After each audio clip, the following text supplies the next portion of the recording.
Hi, I'm the director-writer Ian Robertson, and I'm here with Katie on Katie Chats.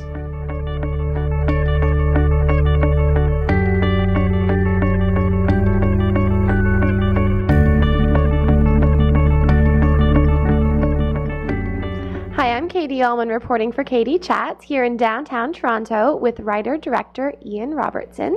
What initially inspired you to get into the business?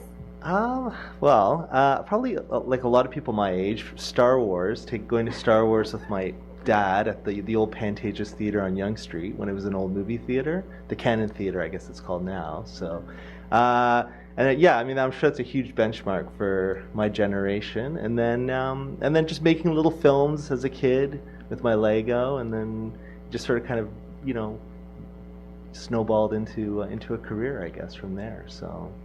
Yeah. What was it like working at MTV Italy? It was pretty amazing. I went over to Italy as a photographer. That's what I was trained at, as Ryerson. I went to Ryerson for photography, and I was a fashion photographer over there. And I had a few friends that were involved with MTV setting up in Italy from the London office, and they pretty much said, you speak English, you sort of know music, do you want to come work at MTV Italy? I had no training as a director at this point.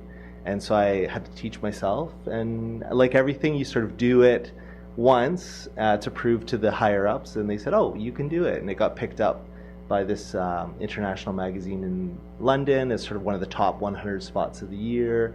And so, yeah, it just sort of snowballed, and I started doing commercials and promos for MTV. And I think MTV, for a lot of young directors, is sort of like an alternate film school. So. Yeah. So. What was it like winning the big international award for your Converse commercial? It was pretty amazing. I mean, that was what really got me involved, and it gave people the confidence that I could be given a normal budget and, and really do something bigger and better. And because that was done on such a like a small budget, which was really great. So, yeah. What was the most rewarding aspect about making Unlucky? Well, it was. I mean, everything about it was amazing. I think probably the best part of it was just, once again, proving to myself and other people that you could actually take something, an hour and a half long script, and everyone kept telling everyone else on the crew that, oh, well, he comes from commercials, from MTV promos, he'll never be able to handle a full 1.5 hour film, and it was such a tight, really 15, 16 days of shooting.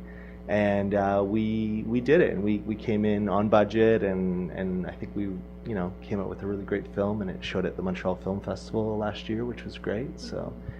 And how did audiences respond to the film? It was pretty interesting. We had this one really great reaction at the Montreal Film Festival where this woman kind of stood up afterwards during the question and answer period, and she said, I've been, at the festival, and I've been going to see some really depressing films. I mean, she's like, great, it's been really great, but this afternoon I just got to laugh, out loud for an hour and a half, and she just kind of thanked us for that. So it was a nice, it was probably one of the nicest reactions I got from people. So yeah, it was great. So. And currently you're in production on Bochy Boys. Tell me a bit about that. Yeah, so Bochy Boys was a script that I co-wrote with my writing partner called Steve McKay.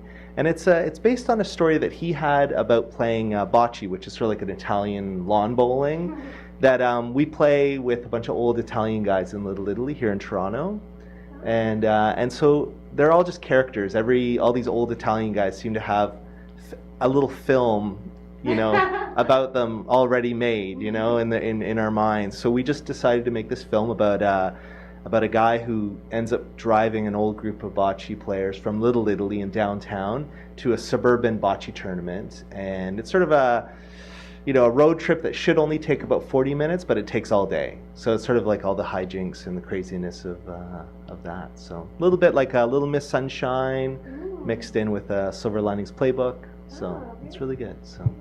And where's the best place to find out more information on you and the work that you're doing online? Probably on my website. It's ianarobertson.com, and I usually try to keep everyone up to date, just what I'm doing on the different projects and stuff. So.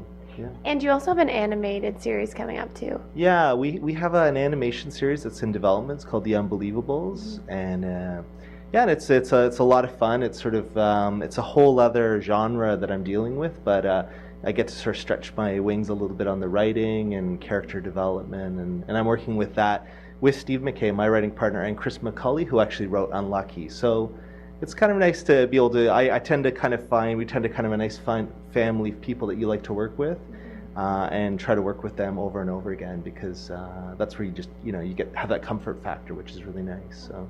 Yeah.